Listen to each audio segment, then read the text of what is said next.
Master Sword Music. TJ the Gamer. Yeah, this the Chrono Show. Games, music, movie, TV, we got what you need.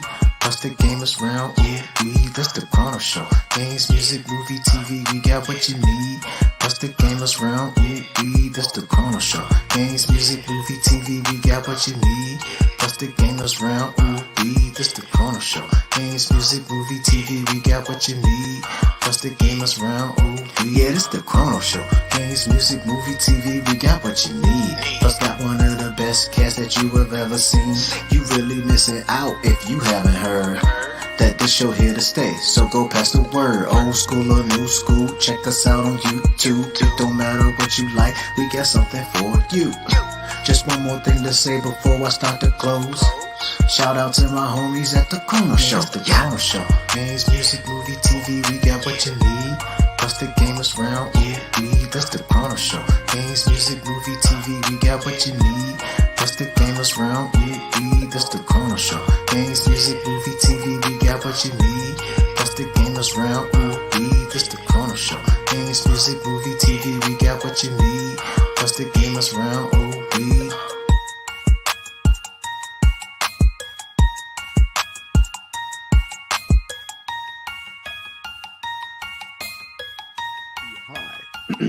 Thunder, thunder, thunder, Thundercats! Ho!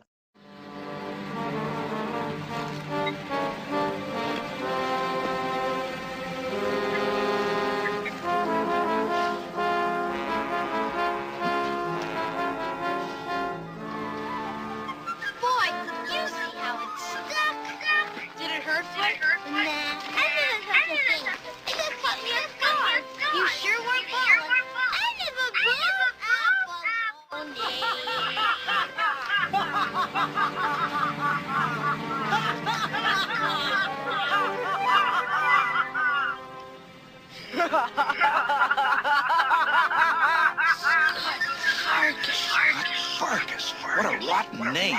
We were trapped.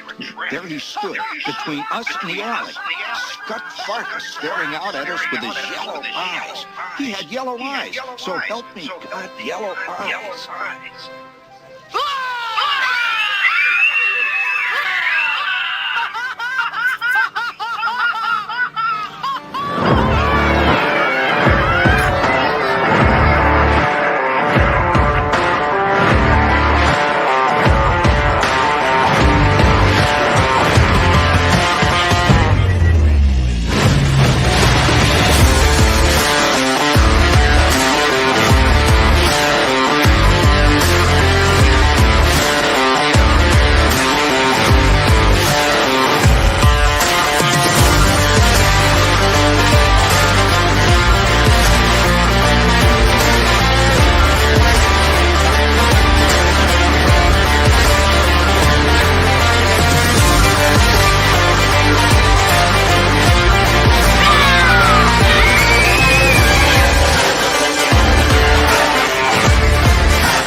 What is up? This is the Chrono Show, and I'm very excited and geeked out today with the other people here geeking out with me, especially Ryan and Letitia, and we're all geeking out. This is episode 97, so I'm excited to get close to 100.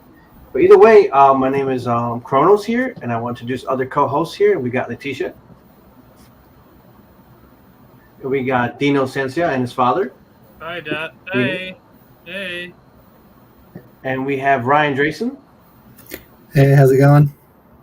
And we have our special guest, if you don't know who he is, this is Yano Anaya. What's up, dude?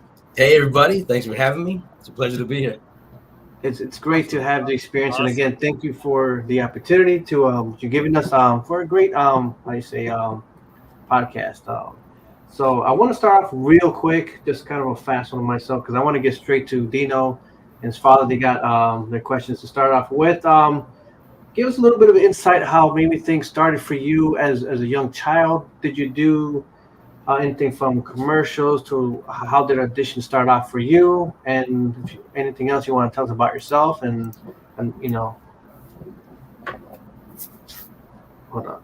Yeah, if you can spill a little beans about your life, tell us all the goodies, if whatever you want to tell us. So is that question towards me, or is that for Dino? Yes. No, towards you. First of all, I want to say I love your opening. So, did you write that rap? Did you do that whole rap yourself, Chrono? No, my guy right there in the intro, the guy, Master Music, he does the music. Okay. He does it gracefully for everyone. If you want something done, let him know. I mean, I got you. Right on. All right, that was cool. So me acting career, I'll tell you, it all spawned because of my sister. I have 4 sisters. 2 of they're all half sisters, so I'm the only child from my mother and my father. My father is Black Puerto Rican, and my mother is Dutch and Swiss. And so when they met each other in Miami, they got together with their kids already, right? So my youngest sister on my mom's side, who is 5 years older than I am, was a wanting to be an actor since she was a child when we were still living in Miami. Well, my father picked up and moved the whole family to California in 1976, which I happened to be about 4 years old. And my sister, now in close to Hollywood, California, we were in what's called the San Fernando Valley, which is about 20 minutes from Hollywood, Studio City, Encino area, very, very convenient to where everything is going down. She talked to my mom into getting her an agent, and finally got her an agent about 6 months after we landed there. And my sister's very first audition, she booked that job, and she got a very big movie working with Burl Ives in a movie called When Every Day Was the 4th of July. And since she hit it on her first audition, my mom had to quit her job because now she's a full-time guardian. And because she was taking my sister on auditions, she had to take me because, daycare didn't really exist back in those days. It was like neighbors took care of your kids, you know what I mean? And so she was just toting me along all these auditions. She was like, I might as well just put this kid into show business as well. So I was kind of a shoe-in. I got a manager. Her name is Tammy Lynn at age 4.5. I started acting lessons at about 5 years old. And I booked my first commercial at about 5.5 years old. It was an Oscar Mayer Wiener commercial. And that's why to this day I can never eat bologna again, because I ate bologna that day. So that's kind of how my career started. And then yes, I got commercial after commercial. And I remember back in the 70s, there was not a lot of actors in Hollywood, right? Maybe 100,000 of them. And so getting jobs as a child was plentiful. Like literally my first year, I probably did 14 commercials. Which that kind of money coming from a 5.5 to a 6-year-old, and then my older sister getting jobs, like life was good in those days, and back in the 70s, when we moved to Southern California to a 5-acre property, my parents paid 20 grand for it, right, for the entire thing, 4-bedroom, 5,000 square foot house. And nowadays that lot would go for several million, right? So the difference in like income versus what it cost to live was very different in those days. So my career kind of just took off, commercial. And then I started getting after school specials. I did a couple of what do they call soap operas, like Days of Our Lives, General Hospital.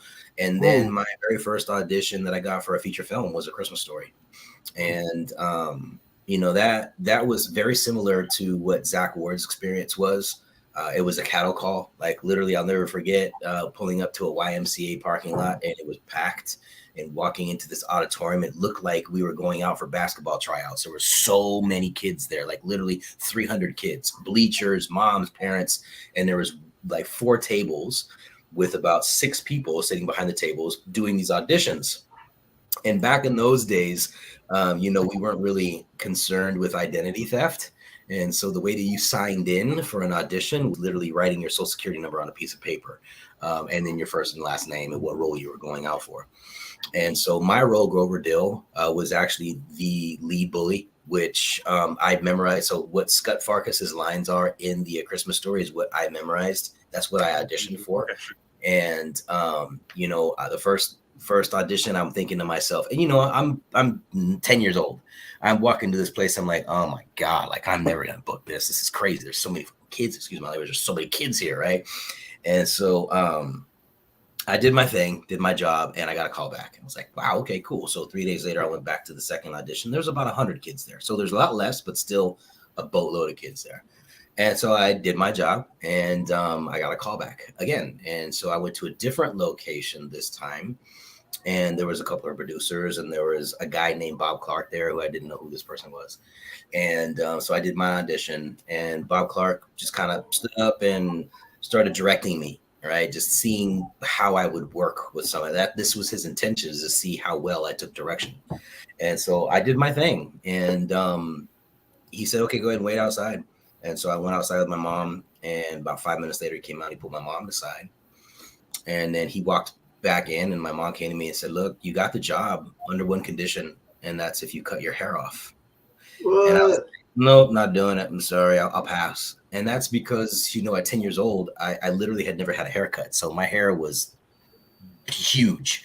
And so I refused to cut my hair off. And my mom was like, this is your first feature film. This is going to change your life. And you need to cut your hair off. That shit will grow back. I'll never forget. She said, that shit will grow back. And I was like, all right, whatever. So I got the job. And while I was waiting to find out dates when we were going to film, I had gotten another job, a cast in a commercial called Shreddies. And maybe you guys know this in Canada, but it's a cereal that's very popular in Canada called Shreddies, which is very similar to Life cereal in the United States. Yep. And so the good thing about me booking that commercial was that the first 2 weeks, the production for A Christmas Story was in Cleveland. And they did a lot of filming there, but we're waiting for snow. And they had spent a boatload of money on creating fake snow. And they were like, we can't keep doing this because it's eating at our budget, which, remember, A Christmas Story only had a $3 million budget. And so, but $3 million back in the 80s was a lot of money, right? Even though it was a small budget. And so they moved the production to Canada. And it just happened to be in Ontario where I was filming the commercial. So when we first went out there, I spent 3 days filming the commercial, and then I was doing A Christmas Story. So it was an amazing experience. Literally, it was the first time in my life I've ever been first class on an airplane at 10 years old. And remember, this was way before 9/11. So, I don't know if you guys can remember how life was pre 9/11, especially flying, but there was no security. Like, literally, it was like, it was an amazing experience. The first class was like you had your own chef. It was like you had your own room. I don't know. It was an amazing experience. And even after A Christmas Story, it kind of opened up the doors, right? So I did a bunch of other stuff. And one thing that really was one of the most amazing experiences, and maybe you guys can relate to this if you love Van Halen, or like very popular garage bands back in the 80s. I had gotten an audition to play the role for Michael Anthony Jr. And when I listened to the message from my manager on the answering machine, right, because cell phones just barely came out, I was so excited. Like, I could not believe that I had an audition for Hot for Teacher, the music video. And when they said Michael Anthony Jr., of course, I'm like, I'm going to book it. Like, that's my job. Like, I look just like he would look when he was a kid, right? And so at that time, Van Halen was one of my favorite bands on the planet, of course. Like, I would say most kids who are stoners at that age. And so so when I went on the audition, I literally booked it. I did one audition, and they called me 2 days later and said, you got the gig. And so if you don't mind, I'd love to kind of give you the story about meeting Van Halen. Please do, please do. So the day of, this was filmed at Los Feliz High School in Verdugo, California, which is very close to Northeast Hollywood area. And so the first day we got there, my wardrobe call. Makeup was 10 o'clock. Wardrobe was at 11. And we got there at about 8:15 in the morning. And so I was like, Mom, I got to go find them. Like, she was like, go ahead. So I'm 13 years old, almost 14 years old. And I'm a little, you want to call a crazy little kid when I was young back in those days. I went and found their trailer, and their trailer looked like a piece of shit. Like literally it was like a piece of shit trailer that had a little handwritten sign that said Van Halen on it. And so I walked up and I knocked on the door. Nobody answered. I knocked on the door again. And then Alex Van Halen opened up the door. And he looked around. He was like, what do you, like, who are you, kid? I was like, hey, I'm Yano Anaya. I'm playing Michael Anthony Jr. in the music video, and I'd love to meet you guys. He's like, fuck yeah, come on in. And so he invited me into the trailer. And Michael Anthony Jr. sitting there. Eddie Van Halen sitting there. David Lee Roth was in the back. He introduced me. Michael was super excited to meet his younger version of who's playing with him in the video. And Eddie was cool. You know what I mean? He was kind of doing his own thing. And Alex was like, hey, man, go into the back and grab me some beer and grab me one, too. I'm like, oh, shit. Okay. So I went into the back and to the ice chest, and David Lee Roth was back there with a huge tray of sushi, and he was chowing down. And when he looked up and he saw me, he was like, who in the fuck is this kid? Like, where is there a kid in my trailer? And Alex was like, don't worry, man. That's Michael Anthony Jr. He just grabbed me some beer. He's like, oh, okay, whatever. And so I was like, where's the ice chest? And he was sitting on the ice chest. So he had to get up and let me get into the ice chest, which was a big bother to him. And so I opened up the ice chest, man, and guess what was inside of it? Schlitz malt liquor, tall cans. I'm like, oh my God. Okay, here we go. And so grabbed 2 cans, walked up into the front with Alex. He says, okay, man, he pulled out a $100 bill. He said, all right, whoever drinks this faster, it gets that $100. I'm like, Alex, did you realize that I'm working today? He's like, I'm working too. I'll never forget that. I'm working too.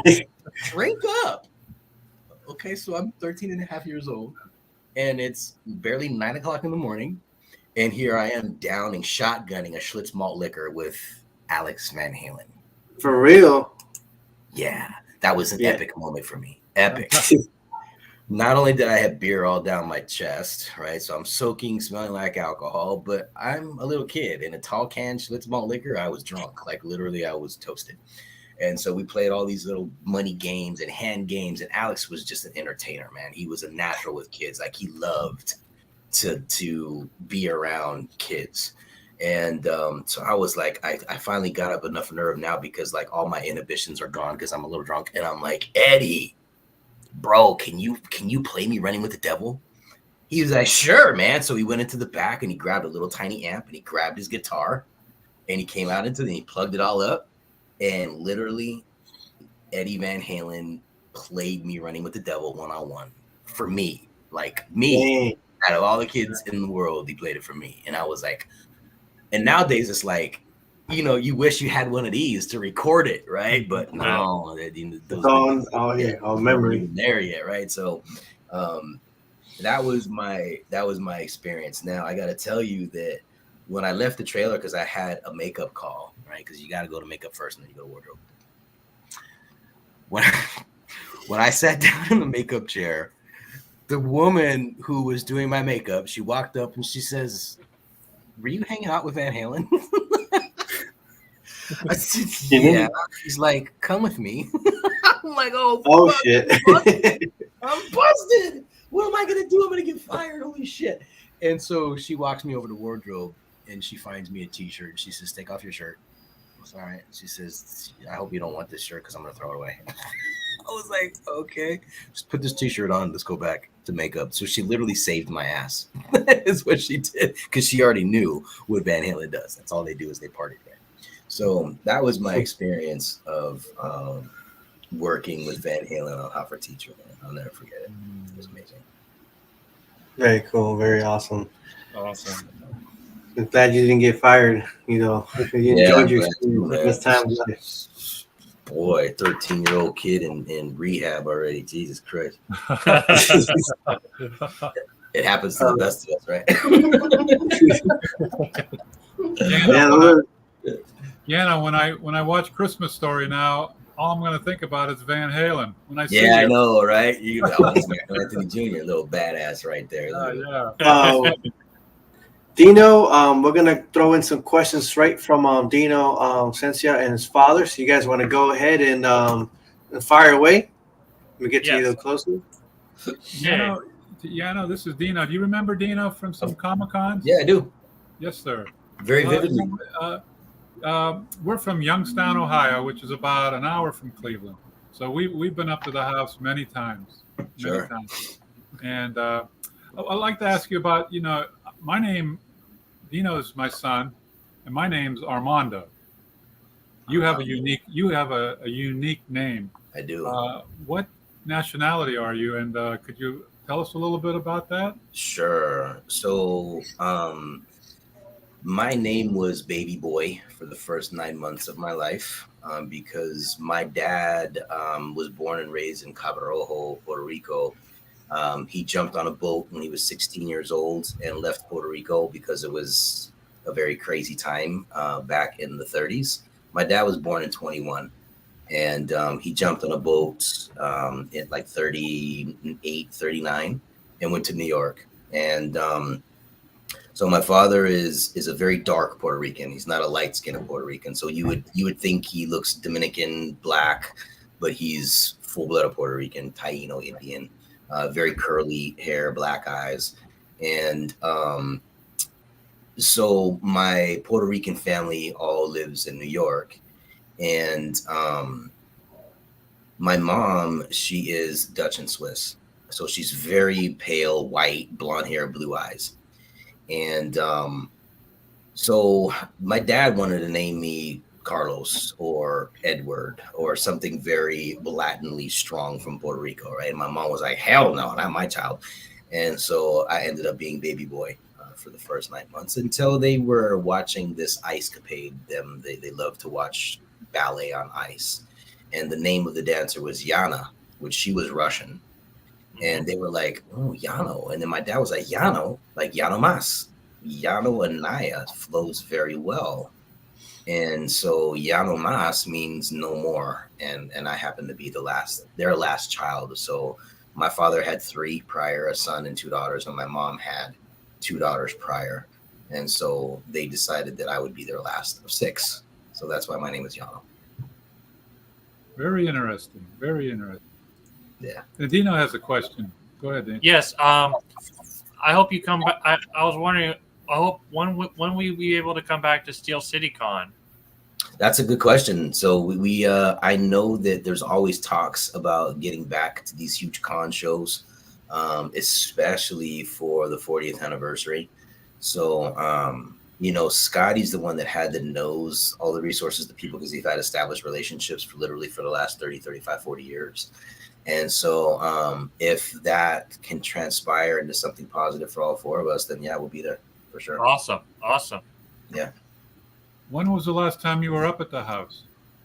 The last time I was in the house, I believe, was in 2014. 2014. Are you amazed at what they've done with that street? I mean, the museum, the gift shop. I'm blown away. Yeah. Like, the evolution of what Brian did for that little city, for that town, for this movie is amazing. Like it really is inspiring because it does give, it's like a manifestation of A Christmas Story in the same neighborhood that it was filmed, for people who love this movie to like live in nostalgia for the moments that they're there, right? Right. And so it's just it was a great opportunity, and he capitalized on the opportunity, and he gave millions of fans the opportunity to have that experience, to share that experience with their friends, their family, to go and visit and do a tour, or even stay in the house. And then to give back to the community was just a positive impact. Like, what the whole organization did, especially when they started the 5K races about 9 years ago, was all the money that they raised from those races. Right. They were literally like giving back to the community, meaning they would walk into a neighbor's yard, knock on their door, and say, "Hey, would you mind if we gave you all brand new siding, or would you mind if we put a brand new roof on your house, or is it okay if we give you brand new window frames and windows, or a brand new front door, or what if we need to repave your driveway?" Right? So all of these things that he did were not only to help the community, but also to give it a better face, right? A facelift, because literally that neighborhood where I don't know if you remember, like the first time that it was when this house opened and you went to that neighborhood, it didn't have the museum, it didn't have the gift shop. It literally looked like the straight ghetto. Like if you did not want to drive down that place with your windows down or your doors unlocked or without a gun, that's how you felt. And so it has completely changed the neighborhood into where people feel safe, which is an amazing thing to be able to accomplish. And, you got the mayor behind him, you got the city behind him, he's done a lot for that community. So it's very honorable. Awesome. I got one more question, and then we can move on to the other guests. For sure. When I see you and Zach Ward as the bullies, I compare that to the bullies in Hocus Pocus. You two got that movie, the Hocus Pocus bullies. Wow. And you bullies kind of steal the movies. I think you that's what we're looking forward to. I mean, your performance, the bullies from Hocus Pocus. I love those those four bullies. Those are cool guys. Right on. Yeah, I think it's one opportunity that Zach and I have is to, yes, we played some nasty little bullies in A Christmas Story, and people, I've literally had fans walk up to me and tell me, "Oh God, I hated you so much. Like you're my nemesis." And and for me, it's like, thank you. I did my job. Right? That was my job, was to have you hate me. You know what I mean? And so it gives us a really good opportunity to also talk about the sides of what a bully's life is, and then what the life of the victim of somebody who gets bullied is all about, right? Mm-hmm. And so it opened up a lot of opportunities for us to have conversation around why bullying happens, and why it can be diffused in children that have disruptive households, because that's where the anger, that's where the outrage, that's where the mentality comes from, is usually a household where they're surviving because dad's an alcoholic, mom's always asleep or at work or whatever the case may be. So there's a dysfunctional household, which usually reflects in that child's personality and then reflects on other kids who seem to have their shit together and wants to tear that down and make them feel like they feel. And so there's a lot of really good conversations around, why bullies are bullies, and why is it that they choose certain characters or personalities to try to tear down or to hurt and to cause pain. So it's given us a lot of good opportunities to be able to have conversations around both sides and try to make an impact. Yeah. Thank you. Yeah, you're welcome. Armando, it was nice meeting you, man. Where are you from, by the way? We're from Youngstown, Ohio. Yeah, but where's your ethnicity from? An hour away from Monroeville and Cleveland, Ohio. Yeah. Where's your ethnicity from? We're Italians. You're Italian, okay. Yes. Were you born there, Armando, or your family from Italy? My family. Your family's from Italy? Yes, sir. Yes. Yes, sir. Awesome. All right. Love it. I've never been. Go ahead, Dan. What you just said about the bullying was very enlightening. Did you and Zach maybe like to go to schools and do that presentation? We've tried, and I'm going to tell you that the consensus within schools is that they are so against this movie, or even showing it in schools from a district point of view, because it promotes bullying, because it promotes racism, because it promotes fascism, because it promotes all the things that America should not be, when in reality, that's how the fuck it is anyways. You know what I mean? And so what we're doing in A Christmas Story is living the real life, and that's just kind of what it is. And we've tried to like get into high schools and do things like, especially down in Florida. I mean, you already know Florida's the South. It was difficult to try. We were basically shut down from us doing anything to promote bullies. What's up, young CHRONOZ? That's Luigi. Young CHRONOZ was happening. Want to see my room? Want to say bye? Mom's coming to get you. Or say hi. Say hi. His son. That's his son. I love his Beatle haircut. Okay, here, take some cookies, buddy. Take some cookies. There you go.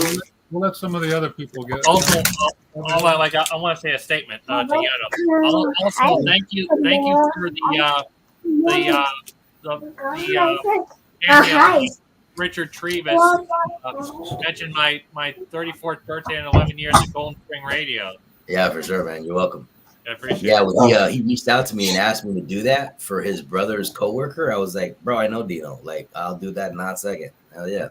That was very nice. All right. Thank you.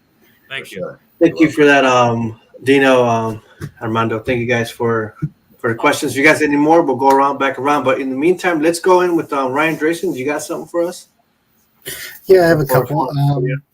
It was really insightful just now when you were telling us about all the things that you've obviously done some research, have done some learning in terms of the effects of bullying.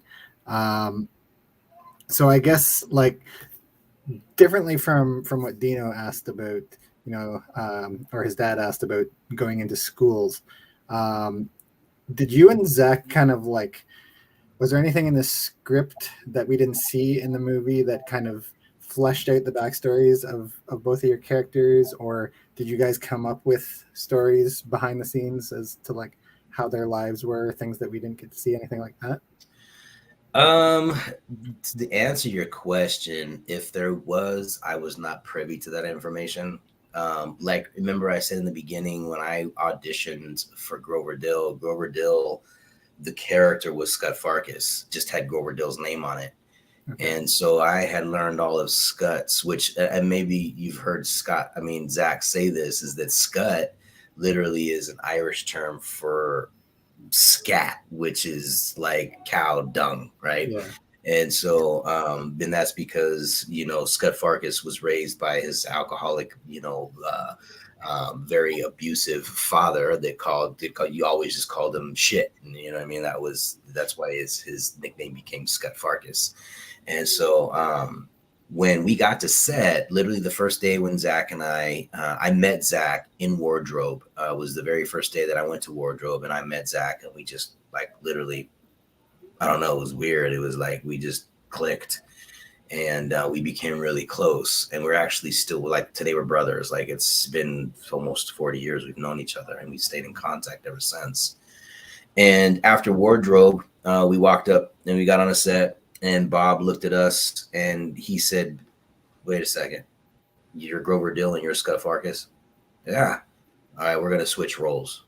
So Grover Dill, you're going to say all of Grover Dill." No, okay, so it was switched before. Switch all the words. I'm like, oh my God, you got to be kidding me. Like, I've already memorized all my lines. So now I got to memorize all my other lines, which was not that difficult, but it was just time consuming. You know what I mean? Yeah. It's work. It's all it is work. And so the backstories, like I know that from the books that Gene Shepard had written, there's a story in like in a 1962 Playboy magazine that talks about Grover Dill as one of the bullies back in the 30s or something like that. There's a lot of history when it comes to these two bullies, Scott Farkas and Grover Dill. But to be honest with you, I haven't really done any deep research to figure out like where the origin stories start. Just never did that. So okay, yeah, no, fair enough. That was still very learn that at least one day. Still very interesting and insightful discussion that we got out of it. So that was good. Yeah. And I guess the other thing that I would like to ask, since I guess I'll start by throwing in, like, I think you covered off the one other question I had really well at the start when you kind of went through your whole history, or at least kind of like gave us the scope of how you started and sort of the bigger projects that you did through your history acting. If you have any others, by all means, feel free to, to continue to tell us stories, because those are very interesting. But I'm going to move on to my other question, and that'll be it from me, which is, so it's interesting. We tend to, as we do this podcast, when we know a guest is coming on, try to do some research, trying to find out some things about them so we can ask useful and insightful questions and get good discussion. Yeah. It was interesting to Google search you. Typically you search someone who's in a movie and like they have a Wikipedia page. There's a lot of things. You're like, oh, they were in this and that and the other thing. And it was actually very difficult to find any information on you. I did find an IMDb page. And what kind of stood out to me on that was not so much any of the listings on it, but it talked about that you've got into, I don't think I'm going to say this right, so please correct how I describe it, but like you've gotten into something that sounds to me like kind of personal training and assisting the development of people, like helping people kind of meet their fitness goals or kind of reshape their fitness, reshape their bodies. Is that, I think it was am I in the right ballpark at all? Yeah. So back when I was 25, I was just out of college. I was living in Vegas. I had moved from Southern California, Hollywood area, in 1994. So in 94, I don't know if you guys are from the area or are very aware of the area, but 1994 in Southern California, in Chatsworth, California, there was a 6.7 earthquake that happened. And that earthquake destroyed the entire 15-mile radius of the San Fernando Valley, portions of Hollywood. It was felt very far from the epicenter. And I happened to live about a mile away from the epicenter. And so when that earthquake happened, it made me homeless. And so it destroyed the house that I was living in. I had 3 roommates. I was 20 years old. My mom, because my father passed when I was very young at almost 6 years old from colon cancer. And my mom had moved back to Florida when I was 17. So I had graduated high school, started going to college, working 2 jobs, and I was living in a house in Reseda with 3 of my good friends. And remember, back in the late 80s, early 90s, we had bought a house for like $80,000, and it was a 5,000 square foot, 5-bedroom house on a 1/4 acre lot. And we were going to, refurbish it and sell it so that we had some money to start investing in working into our future while I'm working. And remember, back in those days, I was working 2 jobs, and in each job I was getting paid $4.25 an hour, right? Because that was minimum wage. And so when the earthquake happened, it literally, FEMA came in and said that it was not habitable. So I didn't have a place to live. I had no family in Southern California. Normally it took me 10-15 minutes to get to my girlfriend's house. It took me 4.5 hours to get there because of the amount of accidents and cracks in the roads, and it was literally like driving through hell at 5 o'clock in the morning, because the earthquake happened at 4:30. And mind you, wow, 4:30 in the morning on Sunday morning. I just came back from Hollywood with about 36 of my friends, and that's how we rolled. We would all go like 40, 50 deep into Hollywood and bar hop and club hop. Mm-hmm. And so I just got home at like 4:30 in the morning. I'm not sober. And so dealing with the catastrophe of a 6.7 earthquake at that time in the morning and trying to get your bearings, because it changes the vibration, it changes everything that's around you, and it really messes with your mind. And so when a couple of days passes after I get to my girlfriend's house, finally telecommunications comes back up. I drove down to my job, which was literally leveled. So I didn't have a job anymore. I drove down to my school, and my school was leveled, so I couldn't go to school anymore. And when I talked to my manager at my job, he said it's going to be at least 6 to 9 months before we can actually get back to operations. And so here I am, almost 21 years old, and I am left with nothing. And so the only bullet that I had in the chamber was my best friend from 3rd grade. His name is Billy Cordova. And we're still best friends. Like, I talk to him twice a month. He moved to Las Vegas when he went into 10th grade. When we went into 10th grade, he moved to Vegas. He moved to Vegas. And so I called him. I said, Bill, man, I've got nowhere to go, man. He's like, bro, I got a 3-bedroom apartment. I'm only paying like $425 a month out here in Vegas. Just move out here. Just get all your shit and pack it up and drive it out here. Find your dog. Let's go. You got a place to stay. I was like, wow. Okay. So I packed up all my stuff, packed up my $300, found my dog a couple of days later, and I moved to Vegas. And so 5 years later, I'm probably about 60 pounds overweight and very unhealthy, because that's kind of what Vegas did to me. Doesn't do that to everybody, but that's what it did to me, because I had a whole shitload of fun. I met a mentor, and that mentor he was a bodybuilder. He owned a chiropractor practice. He was a massage therapist. He was this dude, and he was a friend of ours' dad. Like, his dad, he was this bad motherfucker, right? Excuse my language. And so I wanted to be like him. Like, he was the epitome of success to me, because he was healthy. He had a business. He had his own house. He raised his family. And it was like, I want that. And so he told me, you're going to have to come get it. Like, I'm not your father. If you want to learn from me, I will teach you, but you need to come clean my toilets and vacuum my rugs and wash my windows and run the front desk and just be there to help. And I'll teach you everything that I know. So I did that. And I got a job at a hotel waiting tables. And I did that for a long time. And he taught me more than what any university could teach me at a master's level, when it comes to exercise science, when it comes to kinesiology, when it comes to cellular biology, when it comes to anything around how to manipulate the human body using different principles, and then also manipulating food to get a different result. And so within 5 years, I completely changed my body. Like, I'm a short dude. I don't know if you guys can tell, but I'm like 5'4". I'm a little dude. But I was 220 pounds when I started, probably like 38% body fat. And in 5 years, I was 176 pounds at 7% body fat. And so it changed my life. It changed the way that I view life. It gave me a very different perspective on what I can do as a human being, and how I can actually give this to other people, give this gift to other people that want it. And so I started in-home personal. He would not let me get certified for 3 years. Most people can go online nowadays and get certified in 3 months.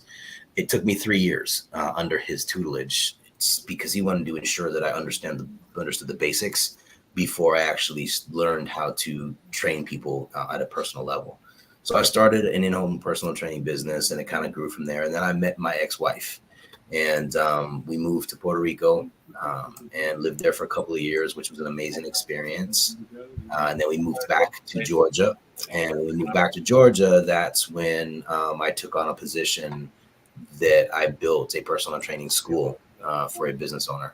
And so in 9 months, I developed 600 hours of curriculum. I developed a clinic environment. I taught didactically the sciences of how to transform the human body. And I did that for about 8 years until I opened up my own business, my own gym. And so when it comes to personal training, understand that there are many different levels. It's almost like saying you're a doctor, right? Well, what kind of doctor are you? Are you a surgeon? Are you a pediatrics? Are you a naturopath? And what kind of a doctor are? What's your specialty? And so for me, what I have learned is that, and what I love to do is I help people take where they currently are and give them an opportunity and a pathway that would work for them to change their not only their life, but change the way that they look, the way that they feel. And so after about 10,000 hours, I don't know if you've ever heard this before, but once you get 10,000 hours in your craft, you're considered a master at that. And so I've got literally almost 20,000 hours of experience when it comes to helping people transform their bodies through using exercise or movements, any kind of movement. It doesn't matter if it's bodybuilding or training to be a football player or swimming or golf or tennis. It doesn't matter, because everything has an applicable principle in order to get a specific result, right? And so after about 20,000 hours of experience, I basically call myself a master body transformation expert. And so that's where that title comes from. Cool. Want to see okay. Yeah. So thank you for that. You're welcome. Yeah, so that's why I have a passion. I walk the talk. I work out 5-6 days a week. I eat healthy. I drink a boatload of water every day. We're not getting any younger. You know what I mean? So when I take off my shirt and I'm 70 years old, I still want the ladies to go, "Oh my God, look at him!" That's what I want. Yeah, I'm on that warpath myself. Just trying to mention real quick. Just last year, I think I was at 257. I dropped down to 195. At the holidays kicked in, I went up 10. So now, you know what? I want to bring it back down. So it's just gotta make sure I get back into that whole. I don't overdo it. I think maybe I overdo it by. That's exactly what I was just gonna say, man. Is that learning from experience? Is when I was younger, I used to literally beat my body up. Like I would take it to the limits, and if I could coach and if I could help, if I could do anything to save somebody's health of their joints or the way that they feel when they get older, is take it slow, take it easy, don't go so intense. You don't need all that intensity. Like you really don't. Because over the long term, it's like you remember the that one race between Bugs Bunny and the turtle.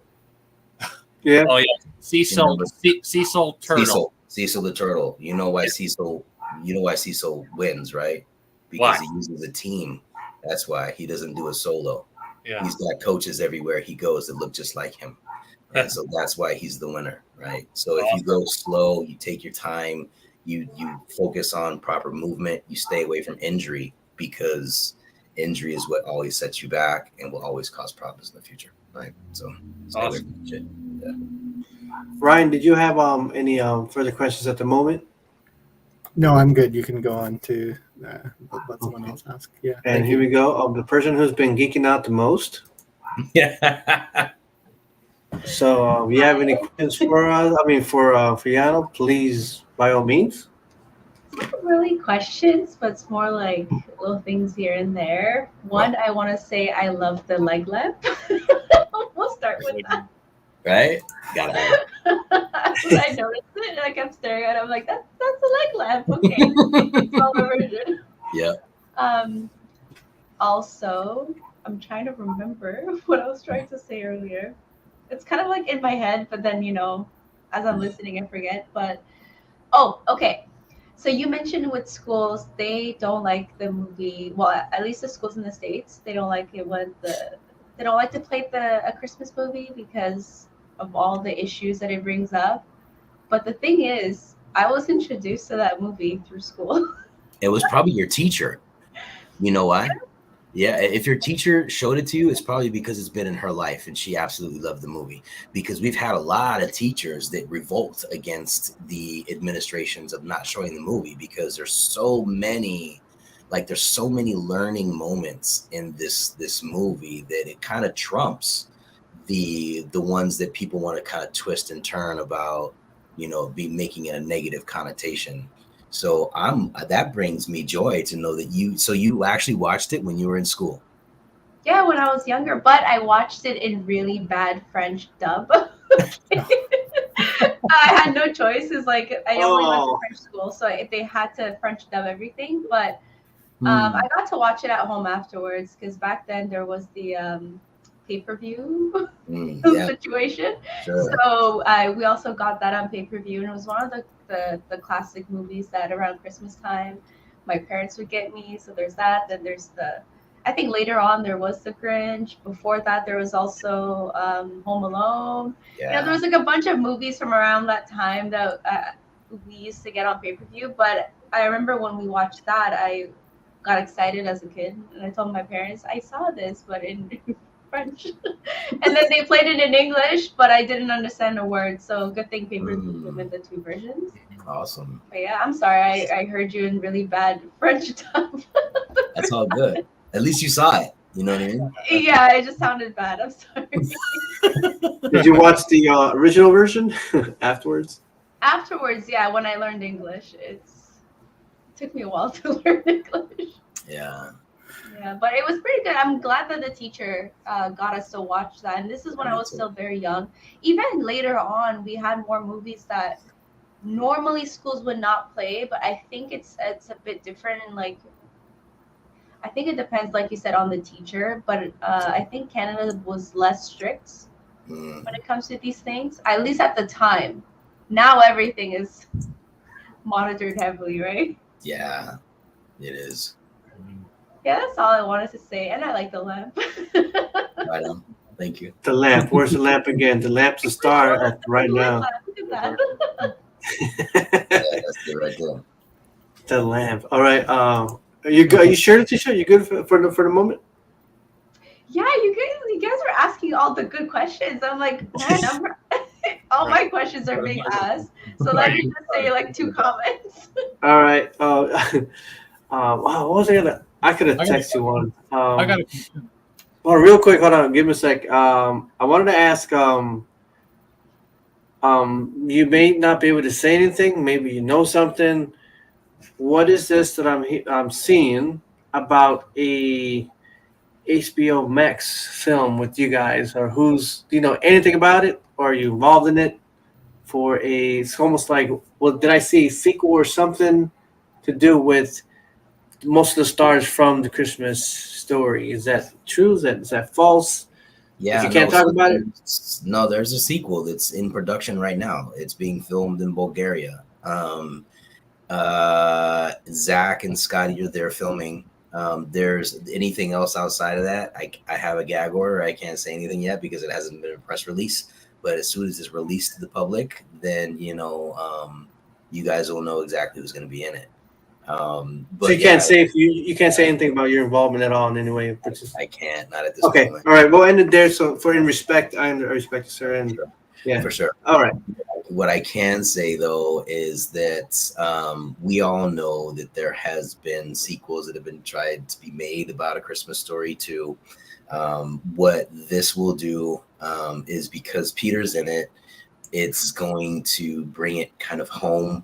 It's like an extension of where everybody is at from The Christmas Story, but The Christmas Story is a classic. It will never change its fame. It will never change its legendary, I would say, impact that it's had in the fabric of America, knowing that, it's in hundreds if millions of households year round. When you're watching A Christmas Story during Christmas, you can know and believe in your heart that millions of other people are doing the exact same thing. And that to me is just a special gift to know that this movie is such a big piece of our tradition when it comes to Christmas. Yeah. And so the sequel is going to be a very different type of thing because the way that it was written, the way that it's a beautiful script.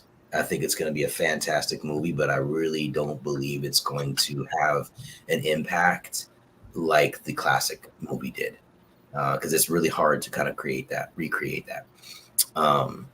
The other thing that, I know that we haven't even talked about yet is that what I wanted to kind of continue the conversation of me owning my gym and what I'm doing now kind of transpired from a super fan of A Christmas Story. And in my gym, when I opened up my gym, knowing that I'm like, I know a lot about the human body. I didn't know crap about operations. I didn't know anything about marketing. I didn't know anything about how to operate a business. Yet here I am running a business.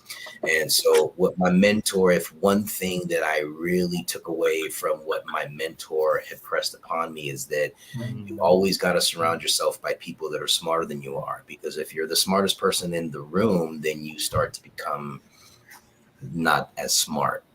And so I always took that to heart. And what that meant to me is that I always got to hire coaches that are smarter than I am, that understand how to do certain things that I don't know how to do, like marketing. And so I hired a marketing guy, and we got along very well, and he helped me increase my revenue in my business. And about 6 months into the relationship, he'd called me and he said, Yano, why did you not tell me? I'm like, oh, what did I miss? Like, okay, what am I doing wrong? Right? Because that's what's like, I'm always learning something. And he says, and I'm like, well, what do you mean? What did I miss? He's like, why didn't you tell me you were Grover Dill on A Christmas Story? I was like, what? I was like, what? You like that movie? He was like, oh my God, man, you have no idea. Like, that is my favorite movie. I watched that year round. Like, my kids love it. My family loves it. Like, that's been in my life ever since I can remember. And you're Grover Dill? Holy crap, I'm fanboying. I was like, okay, you're welcome. I don't, okay.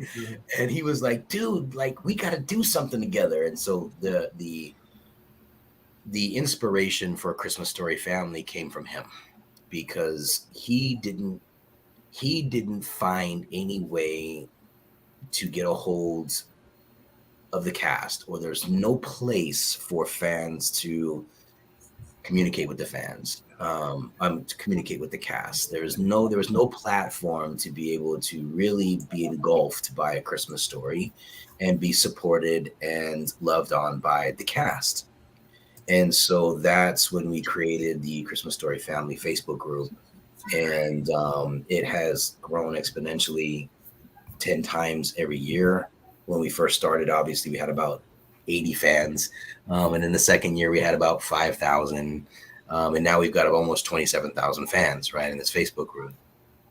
And then we have a VIP group where people can pay a subscription and get more access to the cast. The cast is always in there talking to people, doing events. They get special discounts on our ChristmasStoryGift.com, which is our e-commerce store, which is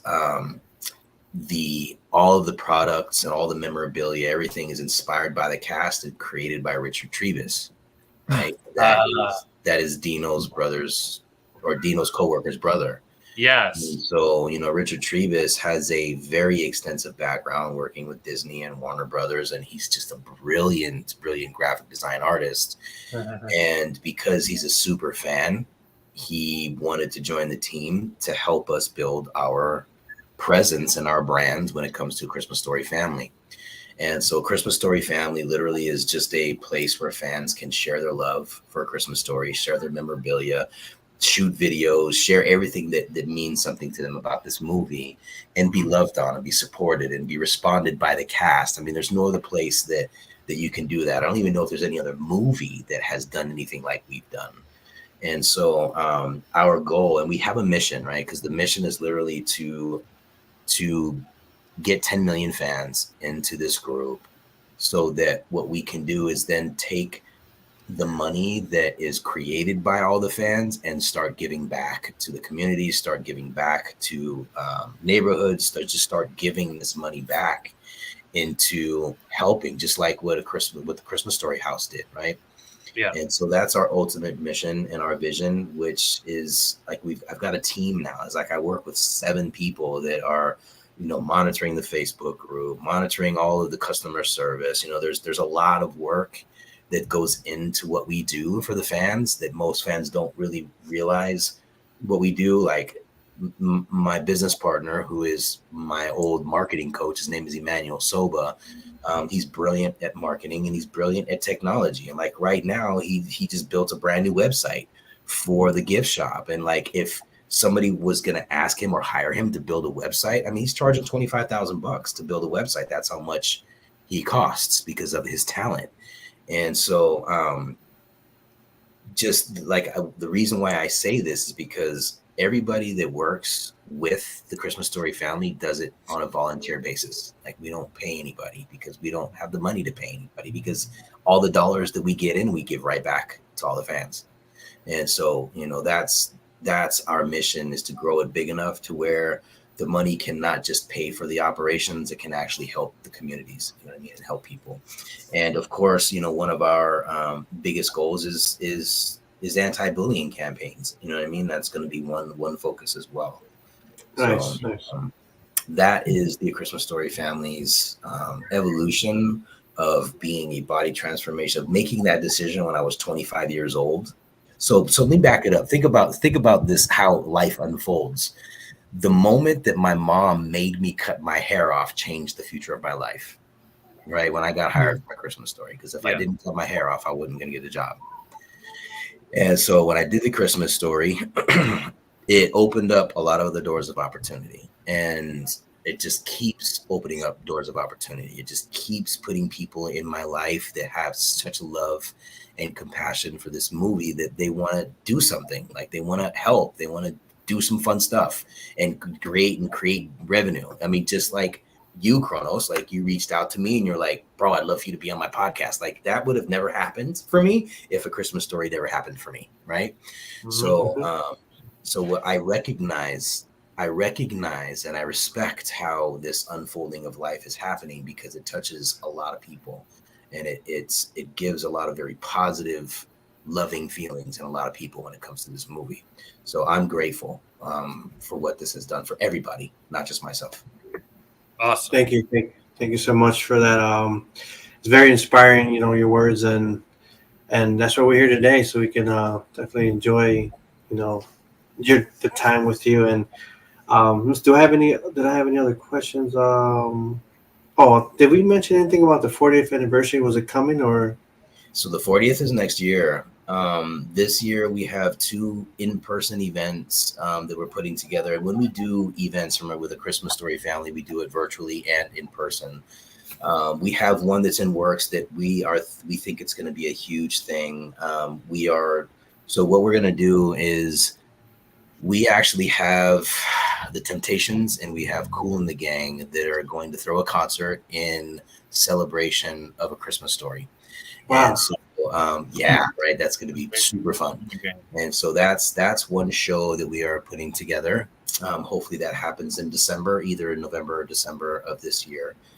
But next year, for the 40th anniversary, which I believe the release of the movie is also going to happen, we've already got 6 huge venues that usually bring in 30 to 130,000 people over the weekend. These huge Comic Cons and Dragon Cons and all these cons that they want Peter and they want all of the cast members to come. And so, Peter is a very busy man. He is an executive producer. He's not a people person. Like some people just love people and like to be in crowds and be around people and love the energy. And I'm one of those people, and he's not, you know what I mean? Even though he loves people, he just doesn't, it's not his thing, right? So and Scotty's really good friends with him. Like, they talk several times a month, if not several times a week, because Peter is working with us, the Christmas Story family, doing autographs on BB guns and photos, and he's strictly doing it with us. And so Scotty is really trying to talk him into showing up to these 5 gigs next year, because what Scotty's telling Peter is, look, man, you do these 5 gigs, you'll be able to pay for your children's college. Like, that's there you go. That's a gift to you. Just show up and do your thing and do photo ops and be there for the fans. And so if we can get Pete to come along, it will be a lot of fun. It'll be a very big success. It'll be really good to have the 40th anniversary, to have him there, because he was there at the 20th, but he was not there at the 30th, right? So if we can get him at the 40th and the 50th, that'd be amazing. You know what I mean? If we're all still here. I'll be here. I don't know about the rest of them. Let's see. Thank you for that. Let's see. I guess I was gonna ask you, do you guys keep in touch with most of the cast? Seems like you do. Pretty much, yeah. Yeah. So I mean, me, Ian, Zach, Scotty, I talk to them, if weekly, if not daily, and that's because we do a lot of stuff for Christmas Story family. But even prior 3 years ago, when this didn't even exist, Zach and I would talk once or twice a month, and Scotty and I talked often. And we would do 1 or 2 or 3 or 4 events per year. So at least we got to see each other every year and hang out for a weekend, you know what I mean, and just chop it up and chill with family, you know what I mean. So this movie has definitely brought us close together, and the events, traveling and going to these signings has also made us closer as friends. Mhm. So Okay, real quick, in the description you will find I labeled it as a Christmas gift, a Christmas story gift. That way, in case you guys want to purchase autographs and get more involved, and all that stuff is down there in the description. Facebook page, all that stuff, so you can guys. I want to go in there and get some autographs too. That's what I've been wanting to do, lately. And either way, so that way everyone knows as they watch, or those who are here in the chat. Let's see. Does any back to these guys? So you guys anything to bring out towards Did you want to say something, Dad? Yeah, I'd like to ask Yano. Hey, can you guys sir, excuse me, sir, can you kind of move in if you want to show yourself to kind of. There you go. Yeah, I was wondering where you were. So we can see. Yano, I'd like to ask you, when the movie came out in 1983. 83. Yeah. Yep. Okay, it didn't do well at the box office. Is that correct? Yep. And so it sat kind of like in limbo for a while. What year can you tell me when it resurrected itself into this classic movie? 96. It came on TBS. Is that what happened? TNT. TNT. Yeah. Okay. And Oh then yeah. And then it was somebody had the idea 24 hours, correct? Yeah, that was TNT. So when it came out, I think it was 2 weekends prior to Thanksgiving, the same weekend that Rocky 3 came out. And so, of course, everybody wanted to go see Rocky 3. Nobody wanted to see a Christmas movie 2 weeks before Thanksgiving. That was weird. And so Siskel and Ebert, I don't know if you remember those two critics, right? Yes. Yeah. They actually gave A Christmas Story a very interesting rating. And Siskel basically said, look, if you guys haven't seen this movie, I have a feeling this movie is going to steal the hearts of Americans in the future. And that was his rating of A Christmas Story. He didn't say it was horrible. He just said he loved the movie and he thinks that it's probably going to catch wind later on in the future. And so when the Turner Corporation is who funded Bob Clark, who owned the rights to A Christmas Story to begin with, and when they sold the rights, they sold it in a bundle to Warner Brothers. And when Warner Brothers bought that bundle, that's when they put it on TV 24 hours a day to try to revive it, right? And when it revived, then on the 20th anniversary, that's when they did the double DVD set sale, right? Because A Christmas Story started to get some traction, started to get some really good ratings. And so they sold double DVDs for $19.99, and they sold 32 million copies in 3 months. Wow. Amazing. Amazing. And we, the cast, saw none of that money. None of it. Yeah. And so Scott Schwartz, who is Flick in the movie, gets his tongue stuck to the flagpole. Yeah. He was really good friends with Bob Clark because they all lived like almost in the same neighborhood within like a 2-mile radius. They all lived close to each other. And Scott was very involved in show business, more so back then than he is today. And he brought this to Bob's attention and said, Bob, Warner Brothers just sold your movie and made a boatload of money, and you own 50% of that. Like, why are you not getting your money? And Bob was like, I don't care. I don't care about the money. Doesn't matter to me. And Scott was like, well, what about us? We care about it. Like, we got diddly squat, you know what I mean, as the actors. And so Bob was like, all right, you just find me a forensic team and we'll go through the process. And so Scott and Bob, they hired a forensic accounting team and found that the contract was stuffed in a box in a storage unit because everything was on paper. There was nothing digital back in those days. And so it took them almost 3 years to find the contract. And when they found the contract, of course, they made copies of everything. And yes, Bob owned 50% of it. And so that's when they filed for the lawsuit against Warner Brothers.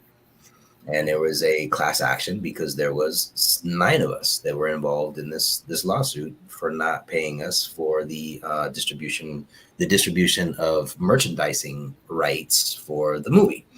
And so even if we were to see a tenth of a penny from every dollar that they made, we would still get cut like a $60,000 check, right? That was a large amount of money that they made. And so 3 years after they found the contract, so 6 years into the lawsuit, that's when Bob Clark was killed by a drunk driver. Him and his 21-year-old son were driving on the PH, and a drunk driver crossed the highway and smashed head on into them, and he was killed.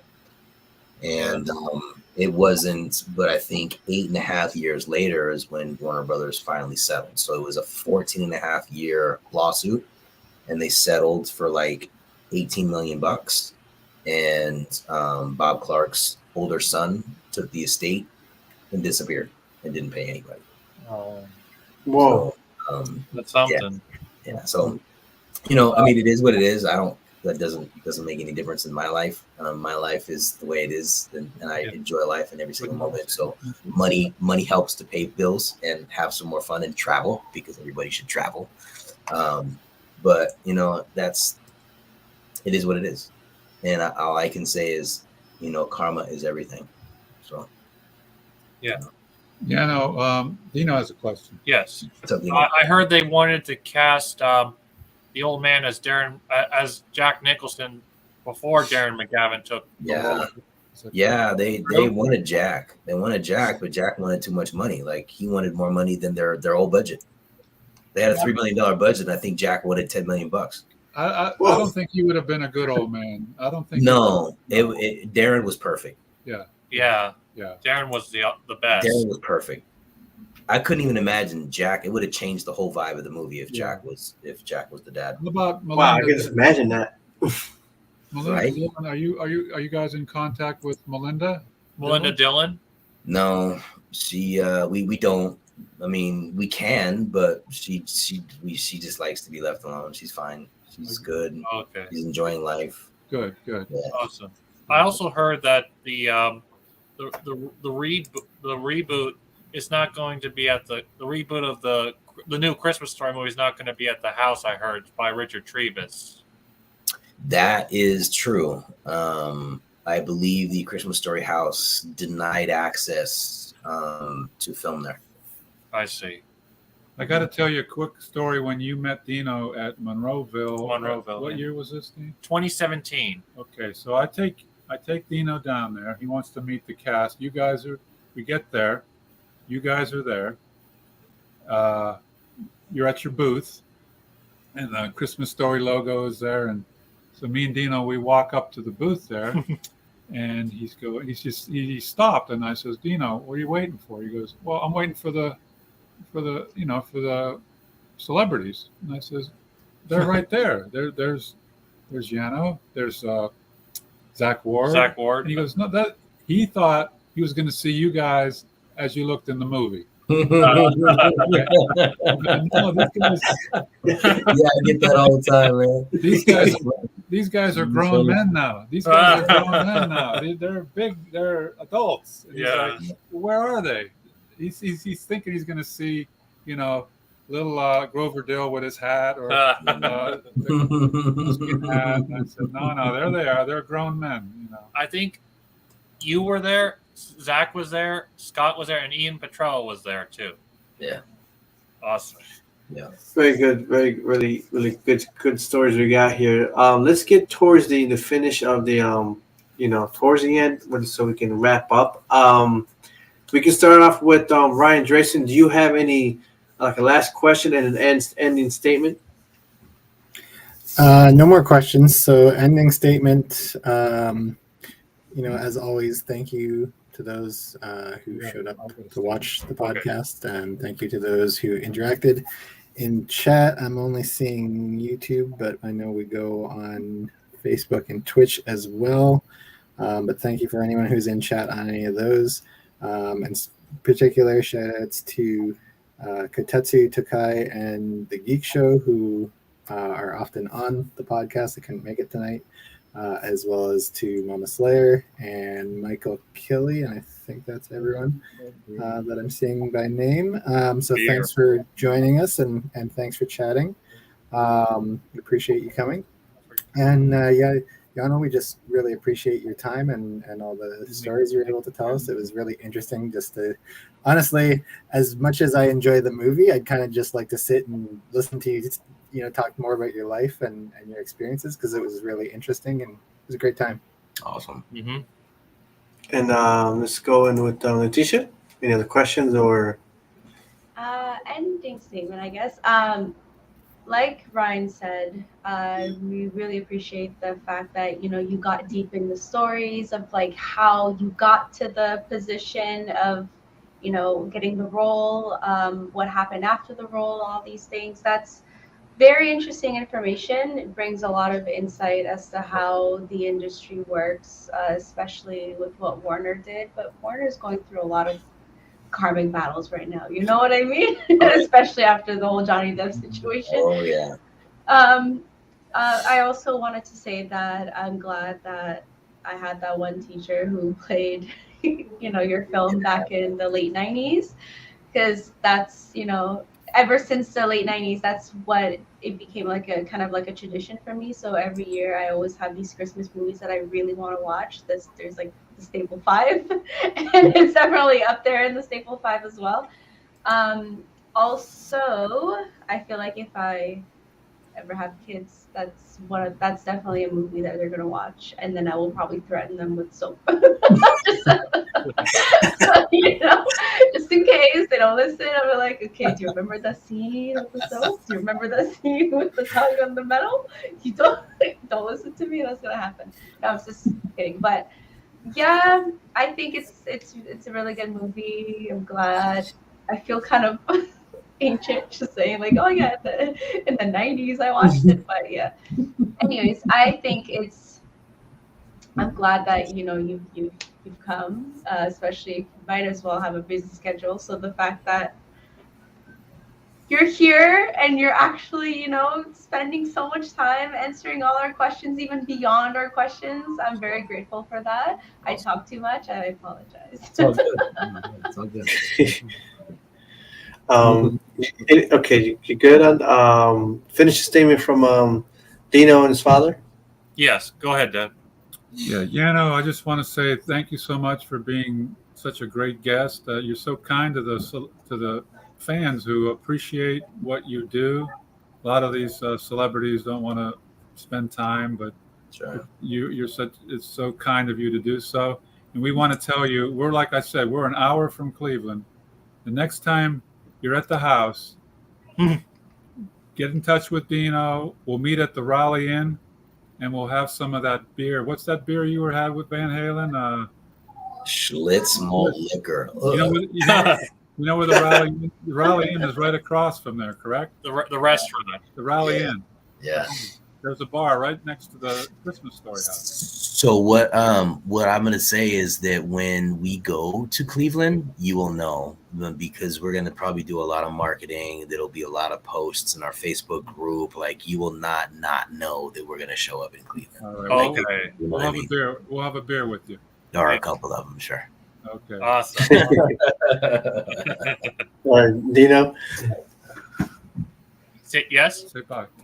Say goodbye. Say bye to Yano. Bye, guys. Thank you, buddy. Okay, and then all right, thank you guys. Let's see, and let me get here. Good job, buddy. I did have real quick, just because this question here looks like from Mama Slayer.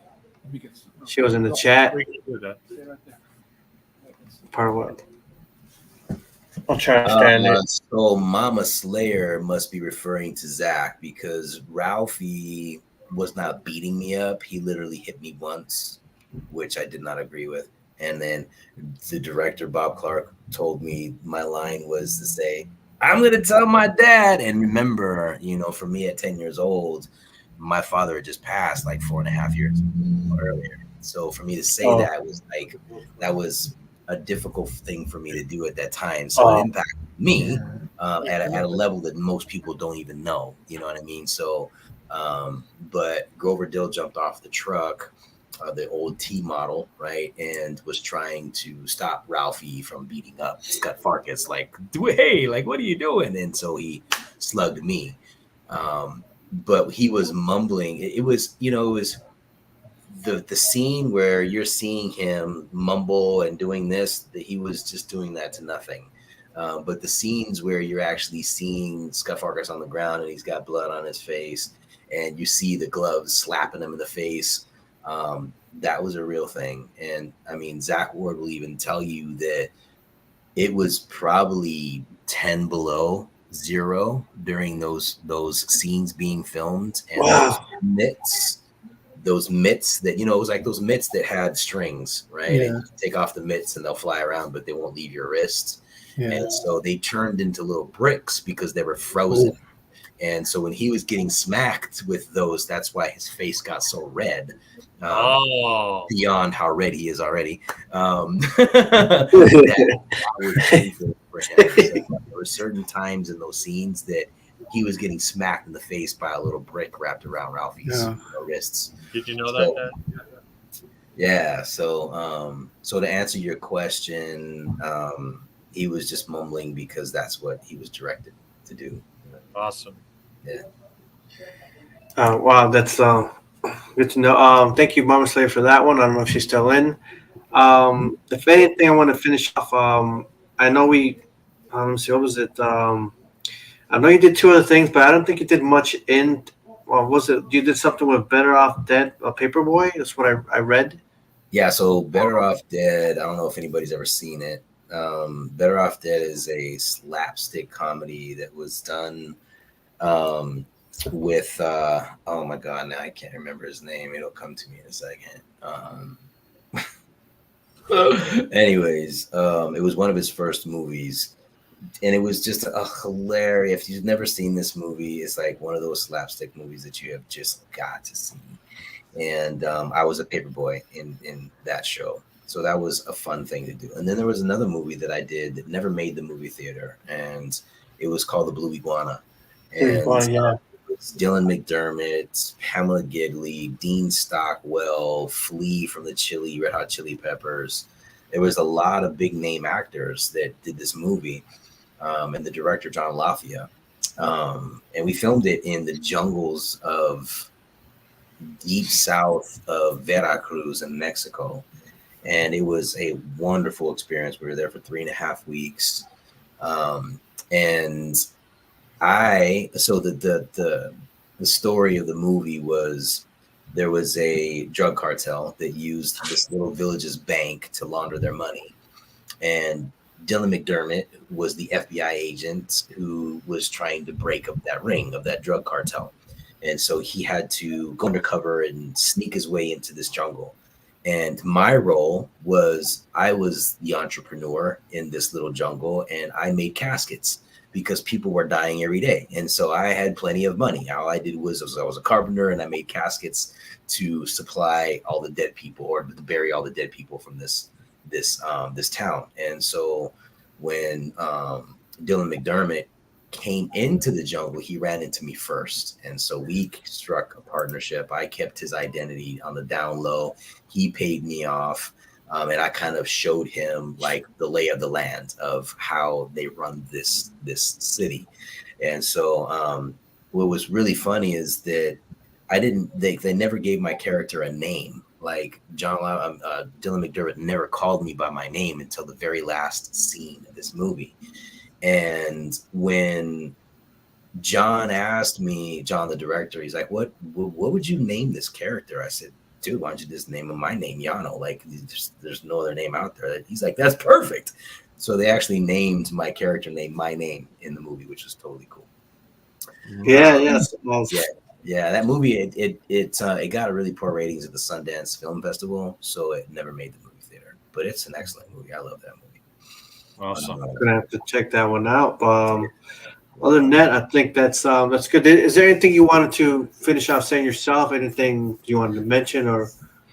No, I'm just Okay. grateful to be here. I appreciate you guys inviting me. It was wonderful meeting all you guys. And the reason why I love doing these podcasts is that I'm able to continue to spread the word about A Christmas Story family and be there for all the fans. Just like, what Armando said, is being kind to all the fans is something that I love to do. And it's been kind of like my passion ever since the very first event that I went to was in 2006, and it was in Meadowlands, New Jersey.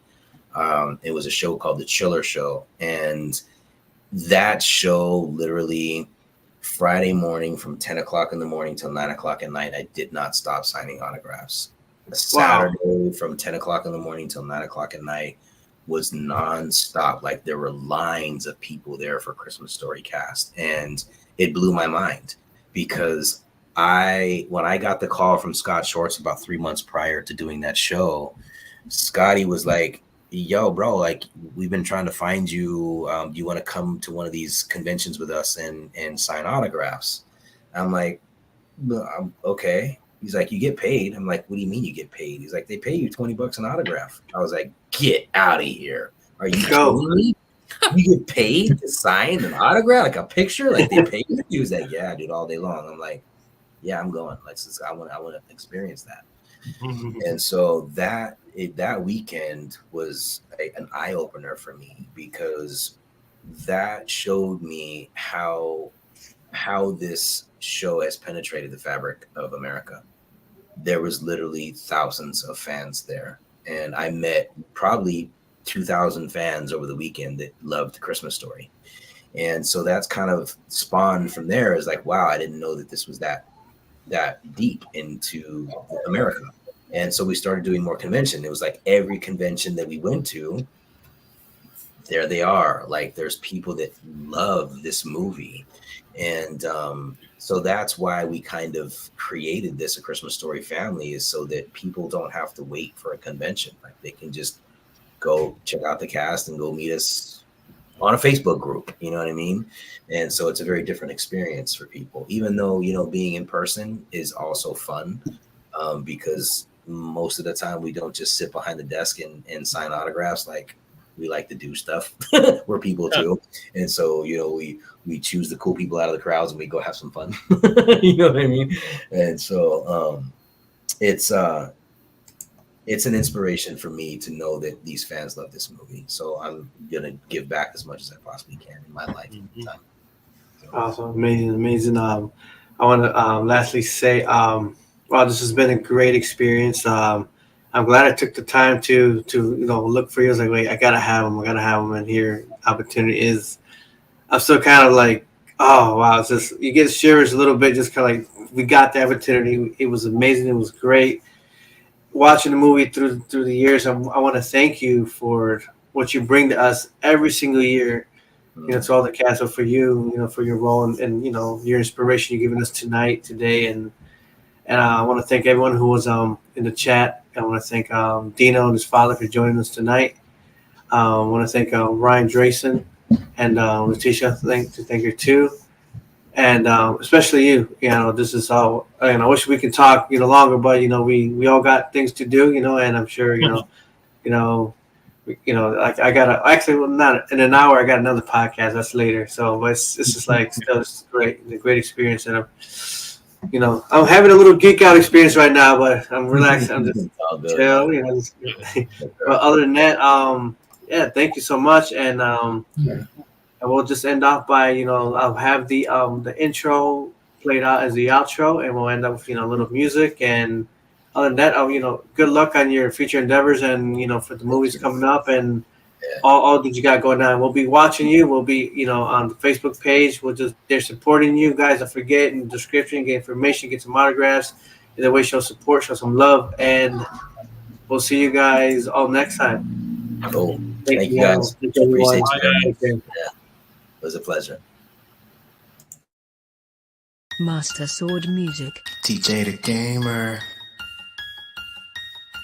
Yeah, this the CHRONOZ Show. Games, music, movie, TV, we got what you need.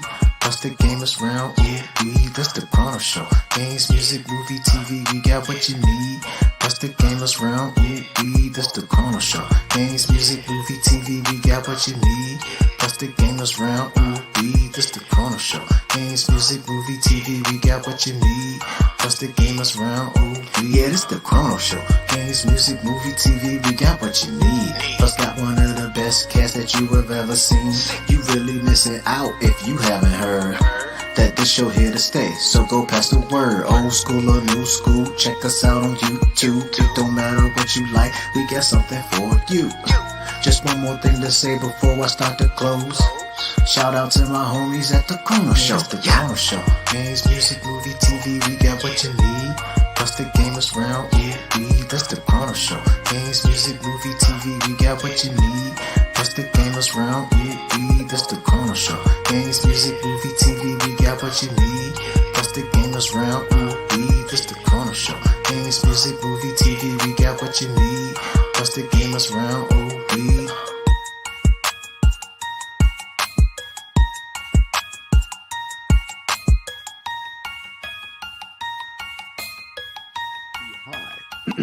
Thunder, thunder, thunder, Thundercats! Ho!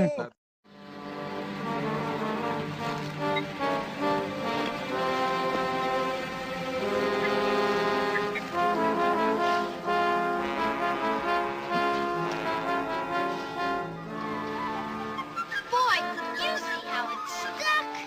Did it hurt, Foot? Nah, I never felt a thing. It just caught me off guard. You sure weren't balling. I never moved.